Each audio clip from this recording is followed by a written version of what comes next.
Got a couple super chats. Pondering Jew, and forgive me, I'm going to try and pronounce this. You guys know I'm horrible at it. Shalom from Jerusalem. Rabbi, how can Christians look past simple historical mistakes in the New Testament, like placing Maris Hamempela in Shechem or Shem? Mind-blowing. I am really, really... Do you understand that? Or do I... Oh, yeah. Okay. No, I'll explain it. Mind-blowing. I don't know if in all my, and I've been broadcasting a long time, I don't know if anyone ever asked that question before. And what I'm about to say, you will definitely have heard of. So what he's talking about is the Maris HaMachpelah. I should just translate that. And the Maris HaMachpelah is the tomb in which Abraham, Isaac, and Jacob are buried along with their wives. Rachel's buried in Beis Lechem in Bethlehem, okay? So that's in Hebron. Hebron, so you just understand logistically, I can walk to Hebron from Jerusalem. It's really close. You have to pass Bethlehem to get to Hebron, but if you're looking at a map, it's all in Judea. It's like right in the same thing. I mean, it would be a whole day walk to walk there, but it's really close, okay?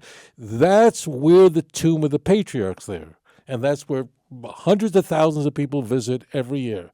I mean, Abraham, Isaac, Jacob, Sarah, Rebecca, Leah are buried there. That's big. It's the building it's in. The building it's in today is one of the oldest operational buildings in the entire world. It was built, the outer structure today is 2,000 years old, was built by Herod.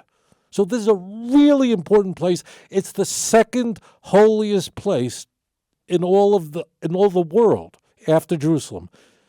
I mean, Hebron is the place essentially where Judaism was born in a certain sense. Abraham emerges, where David, King David, began his kingship. His palace began in Hebron and only moved to Jerusalem later on during his 40-year reign. So this is like what I want to convey to you is the importance and centrality of Hebron. Okay, you got that all? This is not like anybody is buried there. This is not Grant's tomb, and then 90% of people don't know who Grant is. Like they heard of him, but they don't know for sure. This is Abraham, Isaac, Jacob. This is so important that Herod the Great had nothing better to do but build a tomb around the existing tomb, which is used, and I'm there very, very frequently. It's visited by, I don't know how many people, but just rest assured, everybody knows where it is. You got the setup?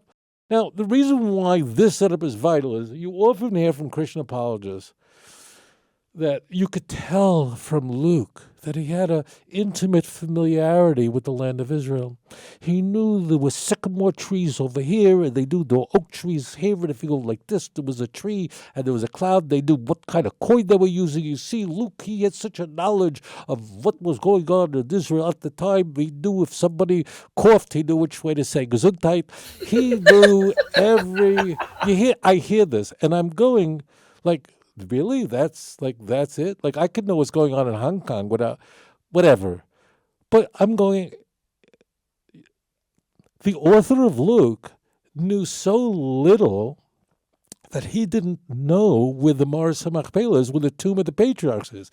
And he places the tomb of the patriarchs not in Hebron, which is, as I said, just south of Jerusalem. It's really close, but in Shechem, like 100 kilometers north, like way off. That's not like Long Island is not technically part of New York City, but it's like really close, and you can say, I'm from New York. No, it's nothing like that. It's Shechem. Modern day, it's called Nablus. That's a monument. It's not an error. You can't, if somebody says that the Empire State Building is in San Diego, then you pretty much know that this person has no idea. I mean, to say... I have to say, though, when I went to Kuwait one time, I was over there for contract work, and we should have met up. Kuwait's my favorite place. This is where I go all the time, whatever else. It's 2010. Well, they were like, where are you from? I said, North Carolina, and they're like, New York. Like, they automatically just knew it was No, but New this York. can't be. This is like saying the Grand Canyon is located in Chicago. This is not. No, that's the point. This is much more. This is the Grand Canyon is located in New York. That means This is massive. By the way, a footnote for those of you who don't understand the size of the land of Israel, it's tiny, really tiny. I mean, you wouldn't know that because we make the headlines all the time. You'd think we're as big as China. We're not. Really, really small.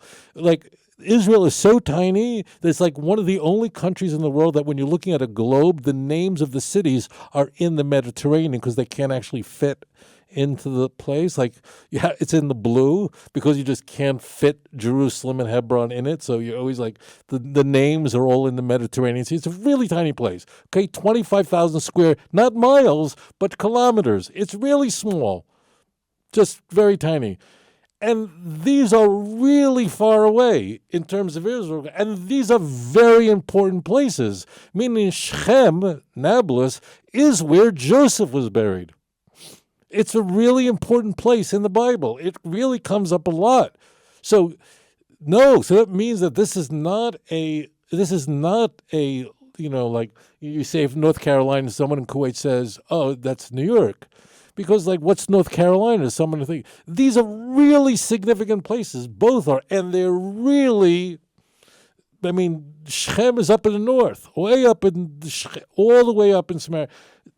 Hebron is in the heart of the Holy Land, in the heart of Judea. It's like smack in the middle of Judea. So they couldn't be more further apart. And the question I pose is that here's what I'm saying. So the author made, this is not just small, this is a monumental error. But here's my point. So you go, people make mistakes. Fine. I want to just sort of push this along. People make mistakes. Mistakes happen. Do not argue that the author of Luke was intimately familiar with the land of Israel. Stop that. It's nonsense. Stop arguing that, on the, the road from Jericho with the Good Samaritan, whatever, he knew there was certain kind of trees in this area, and this steep incline was this. There's all nonsense. If you say that the Empire State Building is located in San Francisco, then you have no clue, because that's a really important landmark in a very important city. But they're at two ends of Interstate 80. And Interstate 80, for those of you who are not from the United States, it's just a really big road. I mean, you can just start at the George Washington Bridge, and I think wind up at San Francisco. But it's like 3,000 miles apart. It's two ends, very different. All right, so the only thing they have in common is they both vote blue. That's it. So stop. So I'm saying this, that the Christian apologists need to look, do what you want. And I watch this, and I'm going, like, what? Like Luke knew about what kind of coinage they use. This is a very important place, the land of Israel. This is the land of Israel technically is Southwest Asia. I can walk to Europe. Got it? And I can walk to Africa there because we have a Suez Canal. Well, it means Israel really is the connector of these three continents and the Mediterranean Sea. If anything moved in the ancient world, it was the Mediterranean Sea. This is really an important place. To not know that, yeah. To get that wrong about Israel, this is not, getting it wrong about, Zululand. This is a really significant place. Okay. I didn't mean to throw a tantrum on air, but no. That was. But that no was one a great raises question. this. Like no one. Like you've heard this apology that Luke was. I'm not going to mention them by name. But I hear it all the time. Oh, they knew the geography. They knew the coin. How did he know? Like he didn't know that. That's humongous.